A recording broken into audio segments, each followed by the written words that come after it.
하나님의 은혜와 도우심이 오늘도 우리와 함께 하실 줄로 믿습니다. 보통 이제 부흥회를 하면은요, 앞에 이제 찬양팀에서도 찬양을 하고, 또 우리 찬양대가 또 찬양도 하고, 그리고 막 율동도 하고, 막 춤도 추고 그러는데, 옛날에는 집회가 새벽에도 있었고, 오전에도 있었고, 저녁에도 있었고, 그러니까 보통은 한 7번에서 9번을 했어요. 그러니까 어느 정도 시간이 지나면 자동적으로 은혜가 점점 차 올라가는데, 요즘은 저녁에만 3번을 하니까 은혜 받을만 하면 끝나. 그러니까 참 아쉬운 게 많아요. 그래서 이번 집회를 준비하면서 그런 마음을 품었어요. 내년에 2025년 1월 또 초에 신년 축복 성회를 할 텐데, 그때는 이제 강사님이 누가 오실지는 잘 모르겠지만 그때는 좀 바꿔야겠다. 어떻게? 아침마다 새벽마다 1월 1일 날은 어차피 송구영신 예배 드리고서 1월 1일 날은 새벽 예배가 없잖아요. 그러니까 그냥 2, 3, 4 새벽에 하고, 그리고 저녁에도 하고, 그래서 신년 첫째 주는 그냥 무조건 특별 신년 첫째 주 새벽 예배로 가고, 저녁에는 매일 밤 집회로 가자. 그러면 아침 저녁 기도원 간 것하고 똑같은 그런 은혜를 주시지 않겠는가? 우리도 그런 은혜를 받지 않겠는가? 할렐루야. 그래서 1월 첫째 주에는 그냥 아침에 무조건 다 한 주간은 특별 새벽 예배하고, 저녁에는 집회하고, 그래서 첫째 주간은 하나님께 드렸으면 좋겠다라는 생각을 했다는 거예요. 그렇게 하기로 했다는 건 아니고, 그랬으면 정말 좋겠다라는 생각이 들었어요. 그래서 우리가 보통 신년 첫째 주는 하나님 앞에 와서 금식 기도도 하고 기도원에도 올라가고 하잖아요. 근데 요즘은 이제 기도원에 잘 안 올라가니까 우리가 할 수 없이 이제 교회에서라도 이렇게 집회를 하면서 은혜를 받는데, 그래도 이번 신년 첫째 주 아닙니까? 첫째 주에 하나님께서 또 신년 축복 성회를 통하여서 우리에게 기도의 문을 열어주시고, 찬양의 문을 열어주시고, 마음의 문을 열어주시고, 사역의 문을 열어주시고, 축복의 문을 열어주시는 줄로 믿습니다. 그래서 기도의 문이 열리고 찬양의 문이 열리면은 정말 좋아요. 그래서 옛날에 모이면은 율동을 했는데, 지금 생각해 보니까 기억나는 율동은 하나가 없는데, 한 가지 율동이 좀 생각이 나는 게 있어요. 여러분들 아주 옛날에 불렀던 찬송 복음성가 혹시 기억나는지 모르시겠는데, 돈으로도 못 가요. 기억나세요? 요즘 요즘 사람들은 몰라. 이거 옛날 우리 어르신들이 어렸을 때 학생 때 불렀던 복음성가인데, 가면서 그 돈으로도 몰래 반주를 안 해도 돼요. 원래 준비 안 한 거니까, 지금 생각이 난 거니까 한번 돈으로도 못 가요. 될까요? 되나요? 자, 한번 해볼까요? 코드 안 맞아도 되니까 시작. 돈으로도 못 가요. 하나님 힘으로도 못 가요. 힘으로도 못 가요. 거듭나면 가는 나라, 하나님 나라. 거듭나면 가는 나라, 하나님 믿음으로 가는 나라, 하나님 나라. 믿음으로 가는 나라, 자, 이제 율동 들어갑니다. 돈으로도 못 가요. 하나님 힘으로도 못 가요. 힘으로도 못 가요. 하나님 나라. 거듭나면 가는 나라, 하나님 믿음으로 가는 나라, 믿음으로 가는 나라, 하나님 똑똑해도 못 가요. 똑똑해도 못 가요. 하나님 나라. 못생겨도 못 가요. 하나님 거듭나면 가는 나라, 거듭나면 가는 나라, 하나님 나라. 믿음으로 가는 나라, 그 다음에 뭐가 있었죠? 잘생겨도 못 가요. 잘생겨도 못 가요. 옆 사람 바라보면서 어여뻐도 못 가요. 어여뻐도 못 가요. 하나님 거듭나면 가는 나라, 거듭나면 가는 나라, 하나님 나라. 믿음으로 가는 나라, 또 뭐 뚱뚱하냐? 뚱뚱해도 못 가요. 시작. 뚱뚱해도 못 가요. 하나님 날씬해도 못 가요. 날씬해도 못 가요.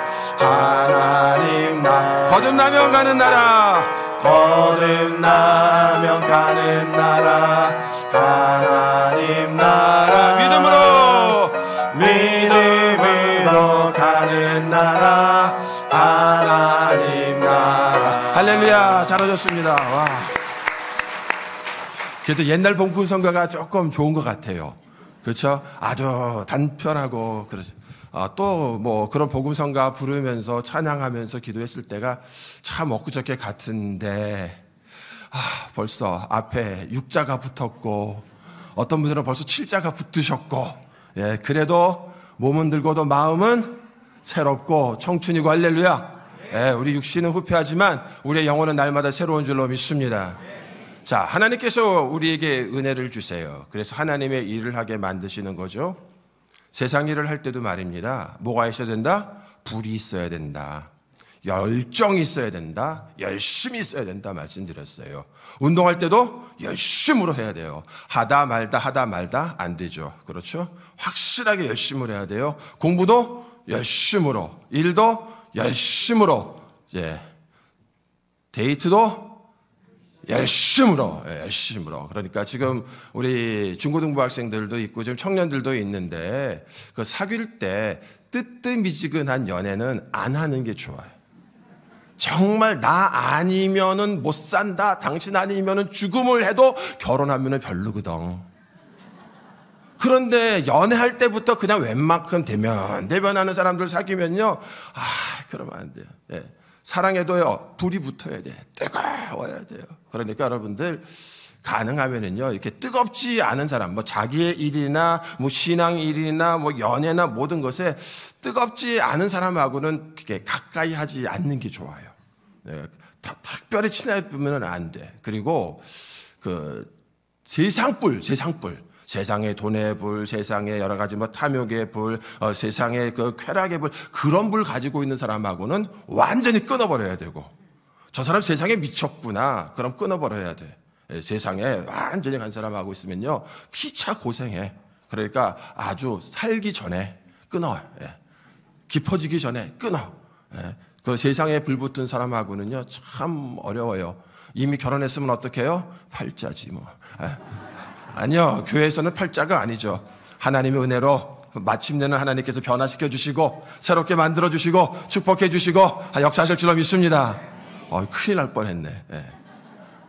그리고 불붙은 사람, 불이 있는 사람, 어떤 일에 있을 때 정말 열심으로 하는 사람, 신앙생활도 대강 웬만큼 뜨겁지도 아니하고 차갑지도 아니하고, 그걸 미적지근하면 어떻게 하신다고 그랬어요? 내 입에서 너를 토하여 내치리라. 원하시는 거는 뭐예요? 하나님을 향한 뜨거운 사랑. 그렇죠. 라오디게의 교회에 말씀하신 건 이거잖아요. 뜨겁지도 아니하고 차갑지도 아니하고 미적지근하면 안 된다. 뜨거워야 된다. 또 에베소 교회에 말씀하신 건 뭐예요? 너의 첫사랑을 버렸느니라. 어디서 그 첫사랑을 버렸는지 그거를 다시 기억하고 다시 찾아서 하나님을 향한 뜨거운 사랑으로 불붙어라는 말씀이에요.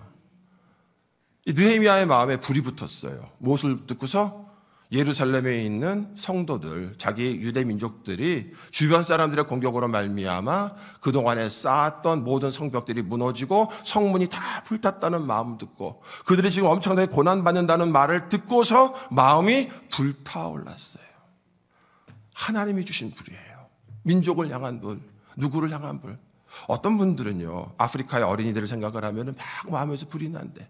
어떤 분들은 북한에 있는 우리 동포들을 생각하면 막 불이 난대. 어떤 분들은 병원에 있는 분들을 생각을 하면 불이 난대. 각자 하나님께서 우리에게 주신 불이 있어요. 어떤 사람들은 청년들을 보면 불이 나고, 어떤 분들은 어르신들을 보면 섬기고 싶은 불이 나고, 뭔가에 하나님께서 우리 각자에게 주신 뜨거운 불이 있다는 거죠. 그 불을 하나님께서 우리에게 주셨을 때 그 마음을 가지고서 느헤미야는 어떻게 했어요? 불붙는 마음을 가지고 불붙는 기도를 했어요. 할렐루야. 그러니까 불붙는 기도가 하나님의 마음에 맞는 기도잖아요. 그냥 나 혼자 잘 살겠다는 기도가 아니라, 세상권 뭐 취하겠다는 세상의 욕심에 불붙은 기도가 아니라, 하나님의 나라를 위하고 민족을 위한 하나님이 기뻐하시는 마음에 불이 붙으니까 그 마음을 가지고 하나님을 향하여서 불붙는 기도를 하니까 우리 하나님께서 역사하신 줄로 믿습니다. 그래서 포로로 끌려온 사람이 뭐가 됐어요? 장관이 됐어요. 높은 직위에 올라갔어요. 장관이 됐어요. 술 맡은 장관이 돼버렸어요. 그러고 나서 왕을 만나는 거죠. 아닥사스다 왕을 만났을 때 왕이 내가 너에게 무엇을 해주기를 원하느냐 하고 물었을 때 뭘 원했습니까? 100평짜리 빌라? 아니에요. 좋은 자동차? 그런 거 아니에요. 뭘 원했어요? 더 높은 직위를 원했어요? 뭘 원했어요? 내 민족의 불타버리고 무너진 성벽과 성읍을 다시 회복할 수 있도록 나에게 유다의 총독의 지위를 주십시오라는 거예요. 쉽게 말하면은 서울에 있는 아주 좋은 지구에서 저 시골 한적한 동네에 거기 작은 관료가 되게 해달라는 거예요. 모든 사람들이 다 어디로 가요? 바벨론으로 올라오죠. 모든 사람들이 페르시아로 올라오죠. 수도로 올라와죠. 수산성으로 올라오죠. 왜 수산성에는 뭐가 있어요? 왕궁이 있거든요. 거기에서 높은 지위로 올라가려고 하는데 그거를 버리고서 저 한적한 유다 마을, 누구도 안 가려고 하는 그 척박한 곳으로 가겠다는 거예요. 거기에 누가 있어요? 내 사랑하는 사람들, 내 민족, 내 동포가 거기 있거든요. 그들을 위해서 내가 가서 성벽을 다시 재건할 수 있게끔 나를 총독으로 만들어주시고 그리고 그 성적 재건에 필요한 모든 물자들을 내게 공급하여 주옵소서. 그랬더니 왕이 이것을 듣고 허락한지라. 할렐루야. 하나님께서 허락하게 만드신 거예요. 포로가 변하여서 고위 관직에 오르게 하고 그 다음에 유다 총독이 되게 하시고 필요한 모든 것들도 공급해 주시고 그렇게 모든 것을 가지고 가서 느헤미야가 성벽 재건하는데 하나님의 역사가 나타난 줄로 믿습니다. 그래서 성벽 재건을 쫙 끝내는 성벽 중수까지 그리고 하나님 앞에 성벽 봉헌식까지도 다 끝나게 된 거예요. 그런데 이 느헤미야서를 우리가 지금 3일 동안 보고 있는데 느헤미야서에서 가장 많이 나오는 단어 중에 하나가 무슨 단어다? 하나님께 기억하소서. 기억하소서. 하나님, 우리가 범죄함으로 말미암아 열방에 흩어졌을지라도 우리가 거기서 하나님을 향하여서 회개하고 마음을 돌이키면 그 너희가 세상 끝에 가서 흩어졌을지라도 내가 너희를 다시 유다 땅으로 돌아오리겠다고 하리라고 말씀하신 약속을 기억하여 주옵소서. 하나님 기억하옵소서. 무엇을? 하나님의 약속을. 그러니까 우리가 기도할 때는 무엇을 붙들고 기도한다? 하나님의 약속의 말씀을 붙들고 구하는 자에게 주시겠다고 말씀했고 예수 이름으로 구하면 주시겠다고 말씀했으니까 예수 이름으로 구할 때 약속대로 하나님 주실 줄로 믿습니다. 크게 구하라. 그럼 주신다고 말씀했으니까 하나님께 주실 줄로 믿습니다. 하나님의 약속을 기억해 주십시오 라면서 기도합니다. 또 이스라엘 백성들이 그 성벽을 짓느라고 큰 어려움이 있을 때 그들에게 무엇을 얘기를 해요? 하나님을 기억해라. 그 하나님 어떤 하나님? 하늘의 하나님. 그 하나님은 크고 권능의 능력의 하나님. 그 하나님을 기억해라. 아무리 힘들고 어려워도 무엇을 기억해라? 하나님을 기억해라. 너희를 도우신 하나님을 기억하라. 그래서 느헤미야서 4장 14절에 보니까 너희는 그들을 두려워하지 말고 다 같이 지극히 크시고 두려우신 주를 기억하고 아멘. 자, 그러면 여러분들 여기서 지금 느헤미야가 이야기하는 것은 하늘에 계신 하나님, 지극히 크고 두려우신 능력의 하나님이에요.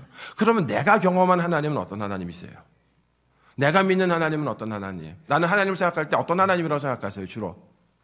내가 생각한 하나님은 나는 늘 좋으신 하나님, 사랑이 많으신 하나님, 능력의 하나님, 나를 돌봐주시고 보살펴주시는 하나님, 나를 구원하시는 하나님, 나의 친구 되시는 하나님, 그 하나님을 내가 잊지 말고 나의 삶에서 역사하신 그 하나님을 잊지 말고 그 하나님을 기억해라. 기억해라. 힘들 때마다 무엇을 기억해라? 하나님을 기억해라. 성령께서 오셔서 하시는 일은 뭐예요? 하나님의 말씀이 생각나게 하고 주님을 기억하게 만드는 거예요. 아, 왜 내가 그 하나님을 잃어버렸지? 그 하나님이 나한테 그동안 이렇게 잘해주셨는데 그때 내가 어려움을 당했을 때 그 하나님이 그렇게 역사하셨는데 내가 왜 그 하나님을 잃어버렸을까? 그리고 왜 내가 지금 탄식할까? 나의 삶을 이렇게 돌아보니까 그때마다 하나님이 역사로 도와주셨고 그때마다 큰 일을 행하셨는데 그 하나님을 왜 내가 기억하지 못할까? 그 하나님을 기억하세요. 기억하세요. 그 하나님을 기억하라고 이스라엘 백성들에게 권면을 하는 겁니다. 크고 위대하신 하나님, 그 하나님을 기억하고 사람들을 두려워하지 말라는 거예요. 또 느헤미야 5장 19절에 보니까 내 하나님이여 내가 이 백성을 위하여 행한 모든 일을 기억하사 내게 은혜를 베푸시옵소서. 참 이 기도를 많이 해요. 주님, 내가 이 백성들을 위하여서 간구하는 이 기도를, 내가 그동안 드렸던 기도를 기억하여 주옵소서. 다른 사람들이 다 자기 욕심대로 행할 때 내가 하나님 앞에서 진실하게 행했던 것을 하나님 기억하여 주옵소서. 내가 사람들을 정결하게 하여서 하나님 앞에 드리고자 내가 그들에게 권면하고 그들을 축복한 것을 기억하여 주옵소서.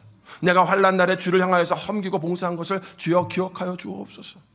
하나님 기억해 주옵소서.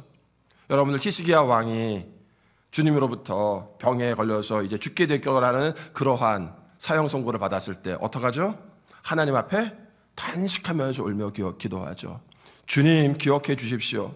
내가 진실과 전심으로 주 앞에 행하며 내가 하나님 앞에서 주님 보시기에 선한 것을 행한 것을 기억해 주옵소서 라고 통곡하는 거예요. 내가 정말 하나님 앞에 무언가를 이뤘다는 게 아니라 그래도 하나님 내 마음의 중심으로 내가 하나님을 얼마나 사랑하는지 하나님 아시죠? 하나님 내가 정말 하나님 사랑하잖아요. 하나님 아시잖아요. 하나님 기억해 주세요. 하나님 정말 힘들고 어려울 때 내가 주를 향하여서 내가 힘쓰고 애썼던 모든 일들을 주님 기억하여 주옵소서. 내가 그래도 하나님 앞에서 바르게 살겠다고 몸부림친 거 하나님 그거 기억해 주세요. 그리고 주님 나의 생명을 연장시켜 주세요. 그렇게 기도했더니 하나님께서 이사야 선지자를 통해서 뭐라고 말씀하세요? 내가 내 눈물을 보았고 내 기도를 들었노라. 할렐루야. 내가 내 눈물을 보았고 내 기도를 들었노라. 무슨 기도했어요? 하나님 기억해 주세요. 하나님 기억해 주세요.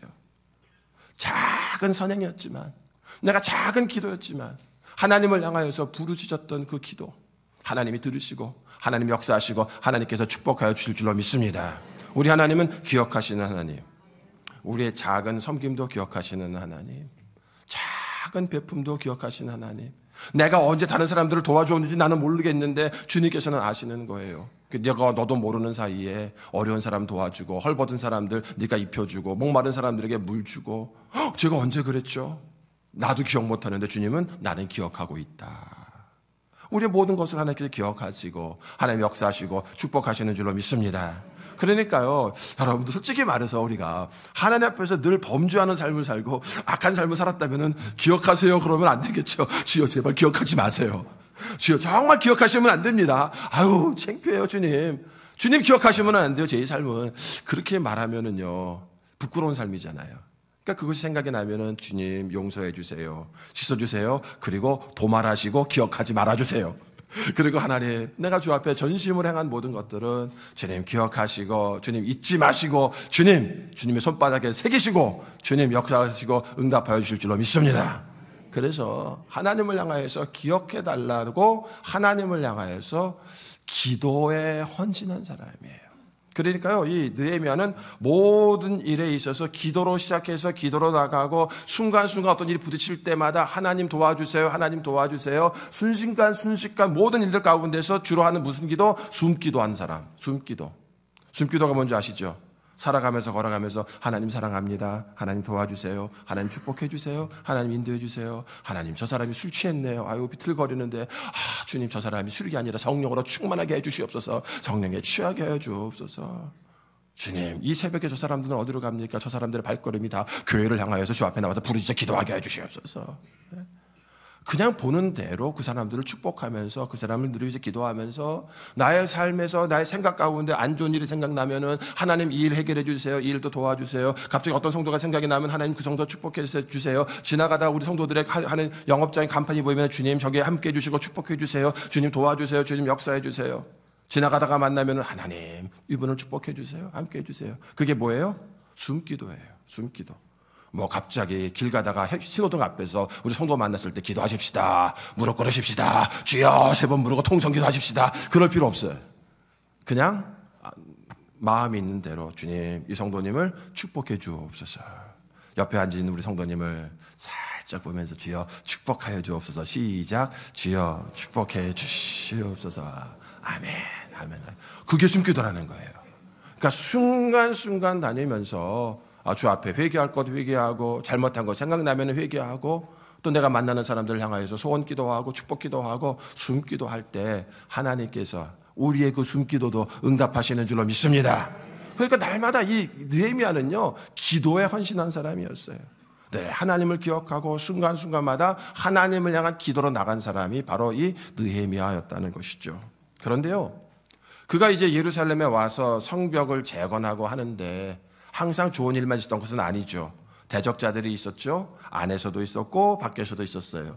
근데 그런 가운데서 느헤미야가 하려고 했던 것은 무엇이냐면요, 깨끗하게 하는 거예요. 거룩하게 만드는 거예요. 왜? 그 상황 가운데서도 주변에 이방 사람들이 섬기는 우상들이 있었고 이방 사람들이 행하는 온갖 악한 일이 있었단 말이에요. 지금도 우리가 교회 밖으로 나가면 세상에 온갖 악한 일이 있잖아요. 그런 일들 가운데 그 우리 성도들의 우리의 마음을 지키고 우리 삶을 지키기 위해서 거룩한 삶을 향하여서 나아가는 거예요. 거룩한 삶이라는 것은 두 가지라고 생각해요. 한 가지는 하나님 앞에 나를 헌신하며 드리는 것이 거룩한 삶이고요. 또 한 가지는 세상의 악으로부터 나를 지키는 거예요. 멀리하는 거예요.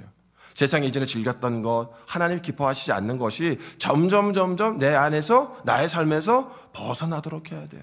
안 좋은 성격, 안 좋은 성품, 안 좋은 말들, 안 좋은 우리 삶에서 나오는 온갖 악한 것들을 자꾸 멀리하고 그것에서부터 나를 지키려고 하는 것이죠. 그래서 느헤미야서 12장 30절에 보니까 제사장들과 레위 사람들이 몸을 정결하게 하는 일, 그 다음에 백성과 성문과 성벽을 정결하게 하니라. 잠깐만요. 백성을 정결하겠다 이해가 가요? 그런데 성문과 성벽을 정결하겠다. 그냥 문이에요. 그냥 벽이에요. 근데 그 벽을 거룩하겠다는 거예요. 그 벽을, 문을 성결하겠다는 거예요. 왜요? 그것이 예루살렘 성전에 있는 그 성전을 둘러싸고 있는 이스라엘 백성들을 보호하고 있는 성벽이고 성전과 연결된 곳이고 바로 그것이 하나님의 사람들이 살고 있는 거룩한 곳이라는 거죠. 그러니까 성벽을 정결케 하고 그의 성문을 정결케 했다는 것은 우리 가정을 정결케 하고 우리의 삶의 모든 부분들을 정결케 하는 거예요. 나의 차를 정결케 하는 거예요. 차를 타고 다니면서도 주님, 오늘 제가 차를 몰고 갑니다. 제가 차를 타고 갑니다. 주님, 이 차를 주님께서 정결하게 하여 주옵소서.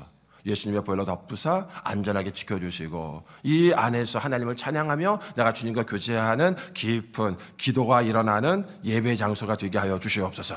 하나님, 내 운전대 잡고 하나님께서 운전해 주시고 하나님께서 이끌어 주시고 하나님 다스려 주시고 내 안에 평강을 주시고 오늘 내가 만나는 사람들에게 있어서의 모든 일들이 다 잘 해결되게 도와주시고 그들에게 하나님의 사랑을 전할 수 있도록 하나님 역사하여 주시옵소서. 그리고 차를 막 몰고 가다 옆에 사람이 차가 씩 들어왔어요. 놀라죠? 그럼 뭐라 그래요? 할렐루야, 축복해 주시옵소서. 아멘. 아, 거기서 성격이 나가요. 저 집에 가서 왜 나와가지고 뭐 그거 아니라 그냥 차를 몰고 가면서도 그런 일들이 얼마나 많아요.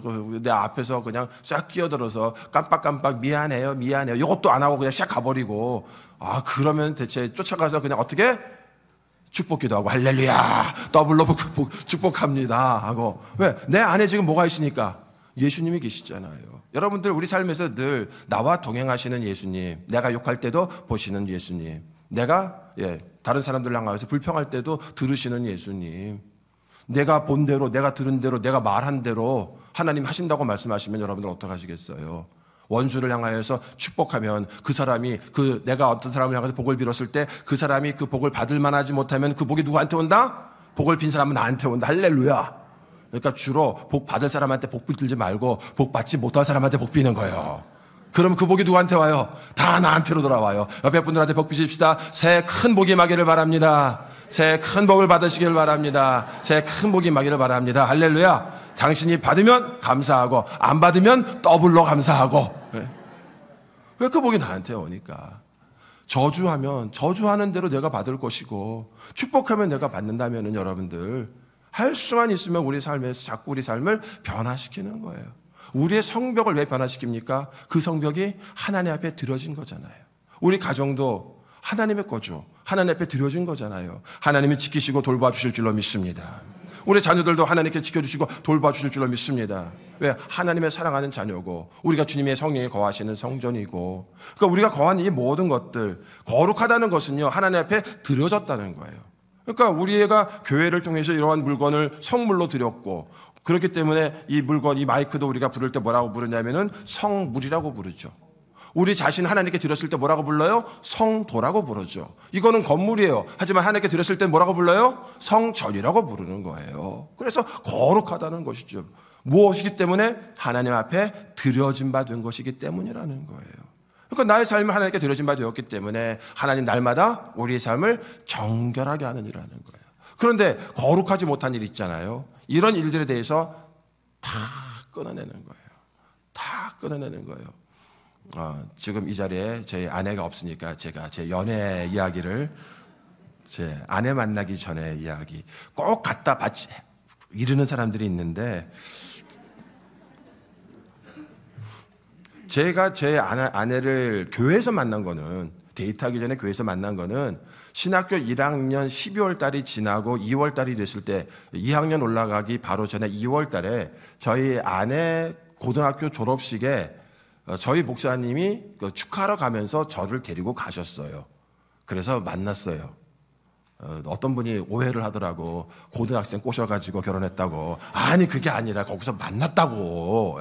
근데 그 꼬신 거는 누구냐? 우리 목사님이 흑심을 품고 저랑 제 아내를 연결시켜 주려고 그랬던 거고, 우리는 모르고 그냥 지나가서 만난 거고, 나는 결백하고, 나는 그래서 이렇게 이제 만났는데, 그 전에 여름이 시작하기 전에 봄학기가 지나갈 때쯤에 갑자기 서울신학대학에서 기가 막힌 여학생 하나를 만났어요. 우와! 기독교 음악 하는데 피아노 전공하는 자매인데 키도 와. 그래서 뒷조사를 했어요. 뒷조사를 쫙 했어. 그랬더니 저기 화곡교회 장로님 딸인데 뭐 신앙도 좋고 모두 좋고 다 좋다는 거야. 그랬더니 저를 보고 사귀어보래요. 괜찮다고. 사귀어보자 결심을 했어요. 그래서 그 친구한테 다리 놔달라고 그러고 한번 만나기로 했어요. 한번 딱 만났어요. 딱 한 번 만났어요. 딱 한 번 만나가지고 이제는 막 이제 서로 잘 모르잖아요. 뭐 이름 어떻고 저렇고 그렇게 막 서로 소개하고, 그리고서 이제 강의 때문에 이제 뭐 한 일주일 후에 만나기로 했는데 일주일 동안요 잠이 안 오는 거예요. 이 얘기까지 하면 또 큰일 나는데, 아무튼요 마음이 그랬어요. 만나야 되는데 어떻게 만나서 어떻게 할까, 어떻게 데이트할까. 다음 주에 그 아가씨 만날 준비를 하고 있는데 그날 밤에 주님이 저를 만나 주셨어요. 밤에 이제 큐티하면서 기도를 하고 있는데, 이전도사야, 네 주님, 속으로 너 지금 무슨 생각하니? 예 주님, 주님께서 만나게 하신 그 여자를 생각을 하고 있습니다. 괜찮겠니? 괜찮은 것 같은데요. 나는 안 괜찮다. 너 지금 그 여자 만나서 데이트할 때 아니지 않니? 제 마음속에 그 마음을 주시는 거예요. 아니라는 거예요. 주님이 갑자기 제 마음 가운데 와서 축하한다, 축복한다고 말씀하시는 게 아니라 아니지 않니? 만난 그날 밤에 아니지 않니? 그런 마음을 주시는데요. 제가요, 주님 그럼 어떡하라고요? 저는 참 좋아 보이는데 아니지 않니? 라는 마음을 주셨어요. 그래서 그날 밤에 하나님한테 기도했어요. 하나님, 나는 그 아가씨를 만났으면 좋겠고 사귀었으면 좋겠는데 하나님이 만나지 말라고 제 마음속에 주시니까 마음에, 그럼 저 안 만날게요. 그 대신 그 학생보다 더 신앙 좋고 더 이쁘고 더 정말 괜찮은, 아시죠 주님, 만나게 해주셔야 됩니다. 진짜 아픈 마음을 품고서요 제가 그 학생을 끊는 대신에 그 대신 하나님 저한테 좋은 사람을 소개해 주셔야 되고 주님 예비하신 사람을 만나게도록 하나님 역사해 주세요. 그래서 그날 밤에요 제가 아픈 마음을 품고 그리고서는 마음에 결정을 했어요. 더 이상 안 만나기로. 그리고 친구를 통해서 연락을 했어요. 내가 요즘 너무 바빠서 이제 앞으로 못 날 것 같다. 그리고 딱 끊었어요. 제가 끊었다는 얘기만 제 아내한테 전해주시길 바랍니다. 딱 하루만 만났다고. 딱 하루 만나고 끊었어요. 그리고 나서 그 가을 학기가 지나고 겨울에 제 아내를 만났고, 그리고서 지금까지 살고 있어요. 할렐루야. 그때부터 살았다는 게 아니고 근데 그러고 나서는 이제 교회 안에서 이렇게 친하게 지내다가 이제 사랑을 하게 되고 결혼을 하게 됐는데 그때 정말 마음이 많이 아팠어요. 근데 하나님이 제 마음 가운데 그때 저한테 주셨던 그 마음은 지금이 아니지 않니라는 마음이었어요. 지금이 너가 연애할 때가 아니지 않니? 너 지금 연애할 때가 아니잖아 라는 마음을 저한테 주셨어요. 그래서 제 마음 가운데 예, 그러면은 포기하겠습니다 라고 이제 포기했죠. 어떤 것들에 대하여서 순간순간 내가 좋아하고 내가 하고 싶은 것인데 하나님이 하지 말라고 말씀하실 때가 있어요. 근데 살면서 그럴 때가 참 많아요. 난 이게 맞는 것 같고 난 이게 좋은 것 같고 난 이걸 했으면 좋겠는데 기도하다 보면 하나님이 갑자기 제 마음 가운데 또 말씀으로 어떨 때는 그것은 하나님이 기뻐하시지 않는 거다. 그런 마음을 줄 때가 있어요. 연애하는 것이 나쁘다는 게 아니에요. 하지만 하나님은 저에게 그때 연애하는 것을 신학교 1학년 때 원하지 않으셨던 것 같아요. 그리고 그 사람이 아니라 다른 사람을 이미 예비해 두셨는데 그러니까 하나님께서요. 그런 가운데서 이제 그 자매하고는 이제 더 이상 이제 볼 일이 없었죠. 왜냐하면은 하나님이 아니라고 그러면은 아닌 거거든요. 그렇다고 해서 그 자매가 뭐 저한테 와가지고 또 만나자고 뭐 그러자거나 뭐 그런 적도 없어요. 예. 그렇다고 해서 뭐 제가 그 여자한테 뭐 체임을 당한 것도 아니고요. 뭐 누가 찬 것도 아니고요. 그냥 하나님이 마음 가운데 아니다라는 마음을 주셨어요. 그러면은 아닌 거예요. 아니다 그러면은 아닌 거예요. 그리고 힘들고 어렵지만 하나님이 이거다라고 그러면은 그건 거예요. 다만 그런 가운데서 이제 하나님 우리 마음 가운데 얼마나 성령으로 강하게 또 말씀으로 강하게 역사하시느냐가 다르겠죠. 그런데 지금요, 이 성전에서 지금 어떤 일이 벌어지고 있었냐면요. 느헤미야 13장 7절과 8절을 보면요. 예루살렘에 이르러서야 엘리야십이라는 사람은 누구냐면은 유대 대제사장이에요. 도비야를 위하여라고 말해요. 여기서 말하는 이 도비야라는 사람은요, 암몬 사람, 이방 사람이에요. 이방 사람은 성전에 들어올 수가 없어요. 그런데 어떻게 되는 줄 아세요? 도비야를 위하여 하나님의 전 뜰에 방을 만든 그 악한 일을 안지라. 이방 사람의 사무실을 성전에다 만들어 놓은 거예요. 이전에 여러분들 어제도 그렇게 말씀드렸지만은 그 암몬 사람 도비야, 그리고 사마리아 사람 산발랏, 그리고 예루살렘의 제사장 하나 엘리야십, 이 세 사람이 합동을 해가지고 이 느헤미야가 성벽을 건축하는 것을 방해했잖아요. 이 세 사람이. 그런데 그 가운데 누가 있었어요? 이 엘리야십이라는 사람이 누구라고요? 유대 대제사장이란 말이에요. 그런데 이 이방 총독들, 이방 리더들하고 딱 연결이 돼가지고요. 느헤미야가 와가지고 성벽을 건축하는 거, 하나님의 성벽과 성문을 건축하는 것을 방해한 거예요. 누가? 대제사장이. 악한 일을 한 걸 알았어요. 내가 심히 근심하게 된 거죠. 그래서 어떻게 해요? 도비야의 세간을 그 방 밖으로 다 내어 던지고. 그 내어 던졌을 때 어떻게 던졌을까요? 쉽게 던졌을까요? 갖다가 던져버렸을까요? 어떻게 던졌을까요? 예수님께서 예루살렘 성전에 들어오셨을 때 성전에서 사람들이 돈 바꾸고 비둘기 팔고 양 팔고 하는 것을 보고서 주님께서 어떻게 하셨어요? 노끈으로 채찍에 만들어서 너희는 만민이 기도하는 집을 강도의 소굴로 만들었도다 하고서 내쫓았죠. 나가세요. 나갈래요?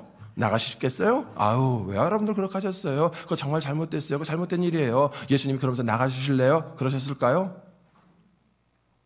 성경에 보면요, 예수님이 마치 난폭한 사람처럼 그 일을 했고, 거기 뒤에는 뭐라고 나오냐면은 하나님을 향한 열심히, 그 예수님의 마음 가운데서 성전에서 하나님을 예배드리는 이 거룩한 곳에서 악한 일이 이루어지는 것에 대해서 그 마음 가운데 분노가 일어났다는 거예요, 주님의. 우리는 그것을 향해서 뭐라고 그러냐면은 거룩한 분노라고 얘기를 해요. 거룩한 분노. 물론 거룩한 분노도 함부로 내면 우리가 안 돼요. 왜냐하면 그것이 정말 바른, 하나님 앞에서 바른 것이기 때문에 예수님은 바른 것이지만은 우리는 거룩한 분노를 잘못 냈다가 우리가 오해하고 거룩한 분노를 오해하고 낼 수도 있거든요. 우리 모든 것들을 잘 모르기 때문에 할 수만 있으면 우리는 분노를 내지 않는 것이 좋죠. 내가 보기에는 옳다고 생각하지만 정말 옳은 것인지는 내가 한 번 더 확인하고 두 번 더 확인하고 하지 않으면은 함부로 분노해서는 안 된다는 거죠. 그런데 지금 어떻게 했어요? 이 느헤미야가 성전에 이방 사람들을 위한 하나의 구석에 사무실을 차려놓은 곳을 보고서 얼마나 기가 막혔을까요? 그것도 누가 그런 일을 했어요? 제사장이, 대제사장이 그런 일을 한 거예요. 이방인들이 성전에 들어올 수 없는데 이 안에다가 이방 사람들을 위한, 쉽게 생각해서 여러분들 하시면 돼요. 이 앞에다가 불당 만들어 놓은 거예요. 여기다가 교회 앞에다 불당 만들어 놓으면 어떡하시겠어요, 여러분들? 아, 괜찮아요. 아이고, 사랑으로 감싸 안아야지. 아이, 불당, 아이고, 스님들도, 아이고, 우리가 사랑으로 감싸 안아야지. 아니, 잠깐만요. 스님을 대적을 하거나 그 사람들을 정죄하거나 심판하는 게 아니에요. 하나님의 거룩한 곳에 거룩한 일을 하지 아니하고 악한 것이 들어왔을 때는 그 악한 것에 대한 모든 것들을 다 우리가 깨끗하게 내 삶 속에, 내 삶에 하나님의 거룩한 성전에, 내 삶 속에 이 도비아의 사무실이 들어와 있다는 거예요. 악한 세상의 것들이 들어와 있다는 거예요. 한 자리 잡고 있어요. 그것이 무엇인지는 각자가 아실 거예요. 내 삶 속에 들어와서, 내 거룩한 하나님의 성전이 된 내 삶 속에 들어와서 나를 사로잡고 꽉 앉아있는 것, 당연하다는 듯이 앉아있는 것, 악한 것들이 우리 삶 속에 있거든요. 느헤미야가 그것을 보고 어떻게 해요? 하나님의 열심으로, 거룩한 열심으로 그것을 쫓아내는 거죠. 또 그 다음에요. 느헤미야 13장 28절에 보면은 이런 말씀이 나와요. 또 대제사장 엘리야십의 손자, 그러니까 여러분들이 말하는 대제사장 하면 이제 목회자를 얘기하면 돼요. 우리 목사를 얘기하면 되고, 엘리야십의 이제는 손자 요나다의 아들 어떤 한 명이 무슨 일을 했느냐? 호른 사람 산발랏의 사위가 되었다라고 얘기를 해요. 자, 엘리야십이 대제사장이에요. 그러면 구약시대에 대제사장의 아들은 뭐죠?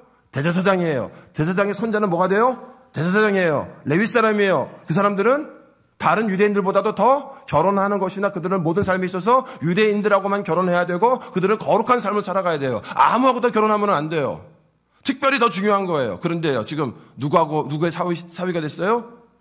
사마리아 총독 호롯 사람 산발랏의 사위가 되었다. 무슨 말이에요? 정략 결혼을 한 거죠. 유대 지도자와 사마리아의 지도자와 그 다음에 서로 간에 지도자들끼리 모여가지고, 자, 그들이 그 암몬 사람과 함께 뭐를 하는 거예요, 지금요? 자기들끼리, 지도자들끼리 정치적인 열매를 맺어가지고 하나님의 교회 성전에 더러운 것을 들여놓을 뿐만이 아니라 제사장의 손자와 이방과 결혼을 시키는, 아마 지금은 그게 문제가 되지는 않아요. 지금 뭐 예를 들어서 우리가 성도들이 어떤 사람을 결혼을 한다고 할지라도 그것에 대한 것이 아니라 그 당시 유대인들에게는요, 이거는 절대로 제사장이 해서는 안 될 일이었어요. 그런데 그런 일들을 그 당시에 누가? 이 엘리야십이 그 양쪽 나라 지도자들이랑 같이 이것을 맺고 하는 거죠. 그래서 어떻게 했습니까? 내가 쫓아내어 나를 떠나게 하였느니라. 쫓아내라. 더 이상 제사장으로서 일을 못하게 쫓아보냈다는 거예요. 왜? 제사장으로서 하나님을 섬기고 거룩하게 살아가야 될 일이 있는데 그것이 안 됐을 때 가차없이 제사장의 직분에서 파면시킨 거죠. 무엇으로 말미암아? 하나님이 금하신 것을 행한 것으로 말미암아 했어요. 어떻게 보면은 그렇게까지 해야 됩니까? 예, 구약시대는 정말 그렇게까지 해야 됐어요. 내가 거룩하니 너희도 거룩할지어다. 하나님의 성전에서 더러운 일들, 이방인들이 들어오지도 못하게 해요. 그런데 또 이방 사람들과 결혼한다는 것은 그 당시에는 무슨 일이냐면은 이방 사람들의 신을 또 섬긴다는 거예요. 우상을 숭배한다는 거예요, 제사장이. 이 일이 받아들이기 안 되는 일이죠. 그렇기 때문에 여기 대해서 엄격하게 아니요라고 하고 그 사람을 쫓아내는 일을 했습니다. 그 다음에요, 32장 22절에 보면은 그 다음에 또 무슨 일을 했느냐? 내가 또 레위 사람들의 몸을 정결하게 하고 와서 성문을 지켜서 안식일을 거룩하게 하라 하였느니라. 잠깐만요. 제사장들 말고 레위 사람들을 향하여서 뭘 하게 했냐면요, 성문을 지켜서 안식일을 거룩하게 하였느니라. 갑자기 제가요, 성문을 지켜서 안식일을 거룩하게 하게 하였느니라 이 말씀을 보면서 생각난 사람들이 있어요. 누굴까요? 제사장은 아닌데 성문을 지켜서 안식일을 거룩하게 한 사람들이 누굴까요? 교회 안내위원들, 우리 교회 새벽 이슬팀들, 주차요원들. 그렇죠. 우리 다 레위 사람들이거든요. 무슨 말이에요? 하나님의 택하신 백성들이잖아요. 직접적인 대제사장은 아니에요. 하지만은 주의 성도들이에요.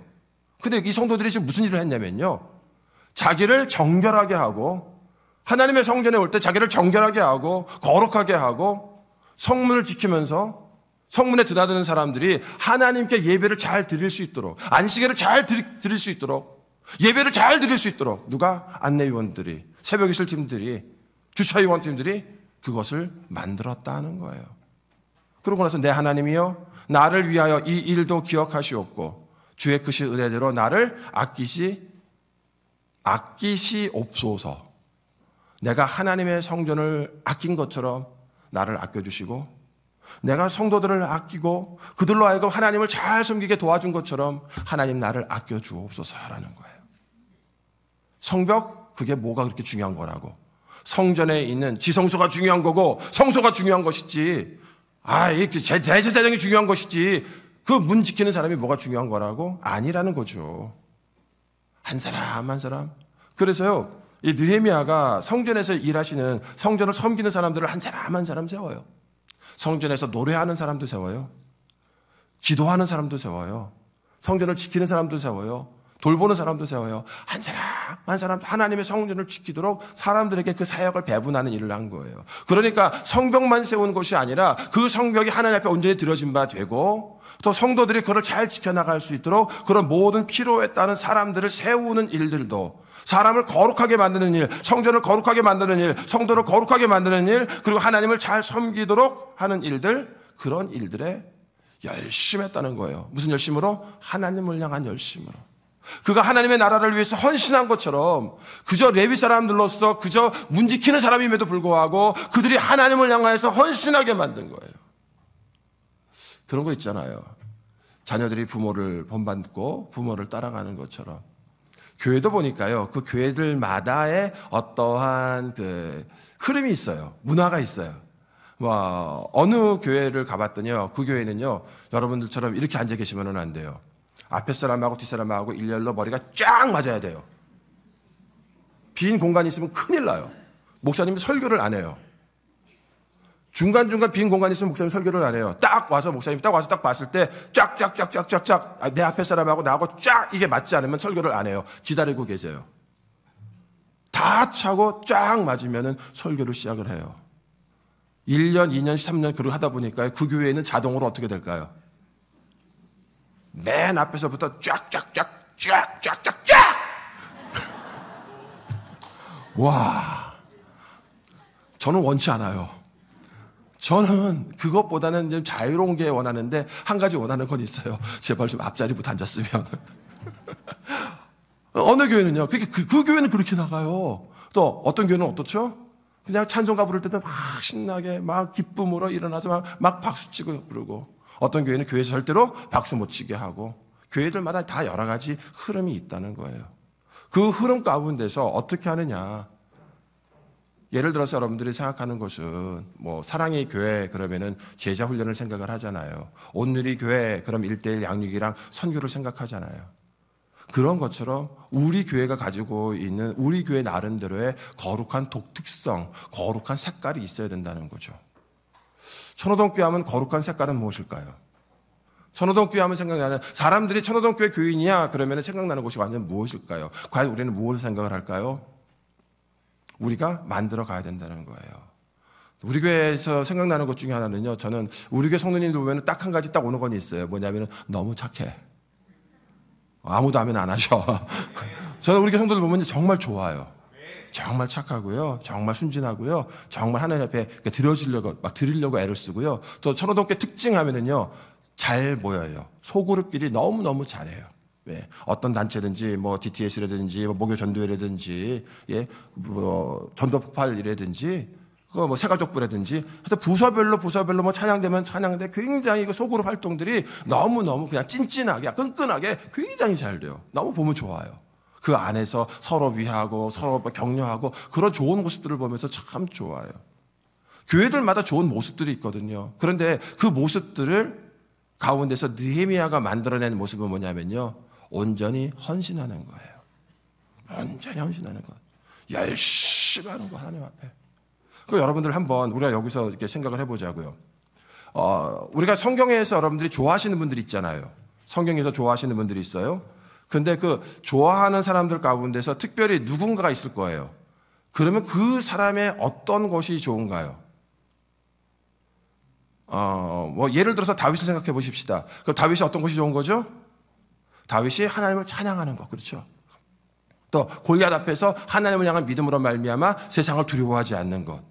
그러면은요, 다윗을 본다면 한번 두 가지를 볼게요. 다윗은 일반적으로 볼 때 찬양하는 사람으로서 좋아. 그러면은 내가 생각할 때 찬양에 있어서 나는 좀 못한다, 나는 보통이다, 그러면은 나는 열심이다.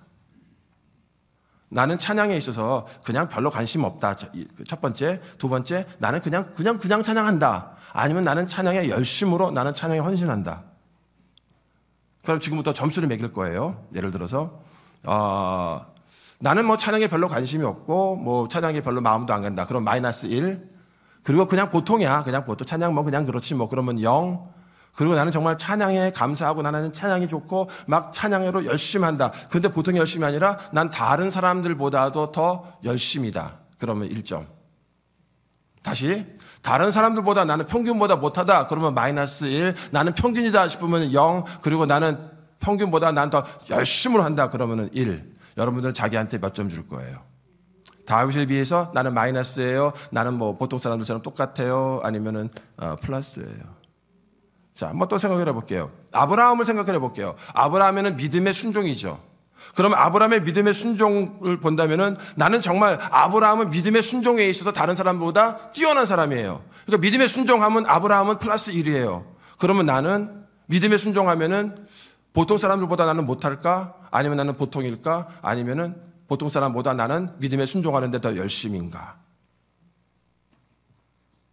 지금 제가 찾고자 하는 것은 이거예요. 나는 과연 하나님의 일에 있어서 어떠한 것에 열심을 내고 있는가라는 거예요. 각자가 다 달라요. 그렇죠?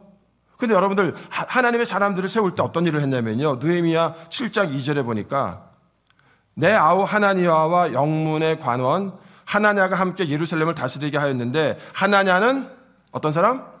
어저께도 나왔었죠. 충성스러운 사람이요. 하나님을 경외함이 무리 중에서 뛰어났다는 거, 탁월했다는 거예요. 어떤 것이 충성스러운 사람이고요. 무리 중에서 하나님을 경외하는 사람이 탁월했어요. 근데 이 하나냐가 뭘 했냐면요. 양문의 관원 하나냐라고 그랬어요. 양문의 관원. 양문의 관원이라는 것은요. 문으로 들어가는, 그 성전으로 들어가는 그 문이 있는데 그 문 지키는 사람이었어요. 문 지키는 관료였어요. 하나냐가. 그런데 이 하나냐를 나중에 뭘로 만들었는 줄 아세요? 예루살렘을 다스리는 자가 되었어요. 자, 하나냐는 처음에 뭐였다? 문지기였다. 나중에는 뭐가 되었다? 예루살렘 전체를 다스리는 사람이 되었다는 거예요. 총독인 느헤미야가 이 하나냐를 예루살렘 전체를 다스리는 사람으로 직위를 줬어요. 처음에는 그 사람이 뭐였는데? 문지기였는데, 근데 그 사람의 무엇 때문에 이렇게 됐습니까? 뭘 잘했어요? 충성스러운 사람이고 하나님을 경외함. 그럼 여러분들 여기 생각해 보는 거예요. 자, 어차피 뭐 인물 할 수 없어. 그럼 우리가 바꿀 수 없어. 예? 뭐 어떤 실력, 어떤 뭐 능력, 뭐 건강, 돈, 뭐 그런 거. 근데 하나님이 우리를 보시고서 우리를 세우실 때 과연 우리의 어떤 자질을 보고서 하나님께서 우리를 들어 쓰실까 했을 때 하나님이 우리 얼굴을 보고 들어 쓰실까? 우리 몸을 보고 들어 쓰실까? 아니면 하나님께서 우리가 가지고 있는 어떠한 세상적인 지식이나 지혜나 어떤 능력이나 지위나 그거를 보고 하나님을 들어 쓰실까? 아니면 하나냐처럼 충성스러운 사람이고 하나님을 경외하는 것이 다른 사람들보다 뛰어나는데 그러면 나는 최소한 문지기에서 예루살렘을 다스리는 사람이 되기 위해서는 하나냐처럼 충성스럽고 하나님을 경외하는 것이 뛰어난 사람이 된다면 이거는 나도 할 수 있지 않겠느냐라는 거예요. 갑자기 뭐 나의 키를 누구처럼 거인들처럼 갑자기 뭐 3m로 만든다든지 그거는 안 돼요. 갑자기 우리를 갖다가 뭐 20대로 뭐 50대인 사람을 갖다가 젊게 만든다든지 그거는 안 돼요. 갑자기 뭐 대재벌이 된다든지 뭐 그게 아니란 말이죠. 지금 내가 가지고 있는 이 상황 가운데서 하나님이 나를 쓰시고자 하실 때 내가 하나님 앞에 뛰어난 어떤 헌신을 가지고 나가야 되는데 그 하나님이 우리를 쓰시는 조건이 세상적인 어떤 겉에서의 조건이 아니라 하나님 보시는 것은 우리의 중심이고 하나냐를 볼 때는 뭘 봤다? 두 가지. 충성과 하나님을 경외함. 그럼 이 두 가지 자질은 우리도 만들어낼 수 있는 거 아니겠냐는 거예요. 여러분들 그렇잖아요. 내가 충성스러운 사람이 되는 것, 하나님 앞에서 내게 맡겨진 일을 내가 충성으로 하는 것, 내가 게으르지 아니하고 나태하지 아니하고 열심히 할 수 있는 것을 우리가 할 수 있는 거잖아요. 내가 열심히 뛰어들면 되는 거잖아요. 하나님 앞에 내가 헌신하면 되는 거잖아요. 세상과 친한 것보다는 내가 하나님을 경외하며 뛰어나도록 나를 하나님 앞에 더 드리면 되잖아요. 하나님이 우리에게 그런 은혜를 주셔서. 그러니까 하나님이 우리에게 요구하시는 것이 무리한 요구가 아니라는 거예요. 내가 할 수 없는 것을 하나님께서 막 요구하는 것이 아니라 하나님이 원하시는 것은 뭐예요? 우리의 마음이에요. 우리의 중심이에요. 우리의 중심이 하나님을 향해서 막 불타오르는 거예요. 우리 중심이 막 하나님을 막 찬양하고 감사하고 막 하나님을 향한 간절한 마음으로 나아가고 성령의 불이 와서 그 불로 말미암아 하나님께 사랑하고 감사하고 막 하나님을 향한 열심으로 하나님의 백성들을 향한 열심으로 하나님의 마음으로 나가는 거 그거를 하나님 우리 가운데 원하세요. 그것이 있을 때 그러한 우리를 하나님이 들어 쓰신다는 거예요. 우리 교회도 필요한 것이 그거예요. 정말 하나님을 사랑하는 마음으로 하나님의 나라에 쓰임받기를 원하는 그런 헌신의 마음을 가지고서 우리가 기도하고 헌신하고 나아가는 그런 것.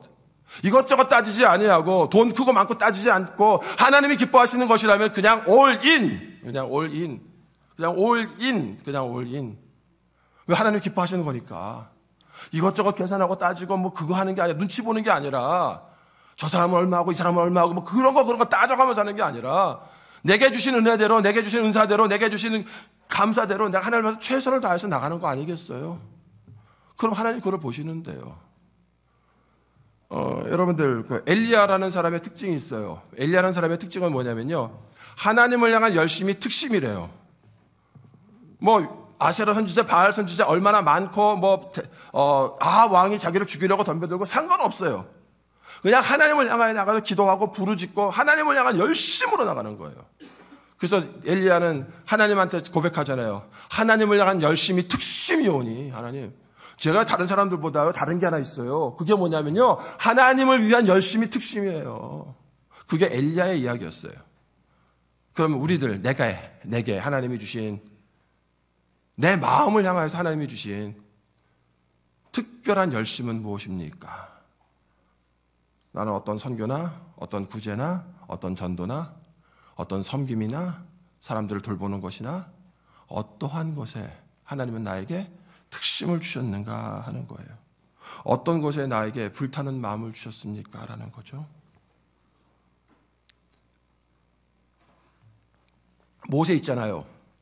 모세는 두 가지의 특징이 있었던 사람이에요. 첫 번째는 그는 지면의 모든 사람보다 온유했다란 말이에요.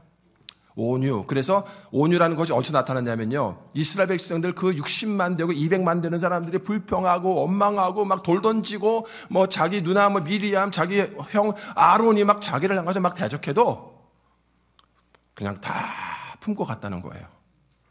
그렇기 때문에 그 많은 사람들을 끌고 갈 수 있는 그런 리더가 됐다는 거예요. 모세에게 있어서는요, 온유함이에요. 또, 하나님이 모세를 향해서 뭐라고 그랬냐면요, 저는 내 온 집에 충성됨이라 하고 말씀하고 있어요. 하나님께서 그에게 맡기신 일에 충성하는 사람이었다는 거예요. 그러면은, 모세의 성격적인 특징은 뭐냐? 다른 사람들보다 마음이 넓은 사람이었고, 하나님을 향한 충성스러운 사람이었다는 거죠. 다니엘은요, 왕의 음식보다도 하나님이 말씀하신 거룩한 음식을 먹는 것. 나를 세상으로부터 구별하는데 그는 탁월했어요. 사자굴에 들어간다고 할지라도 하나님 앞에 내가 기도하는 기도에 나의 시간을 지키고 나의 삶을 지키는 것에 대해서는 철저했어요.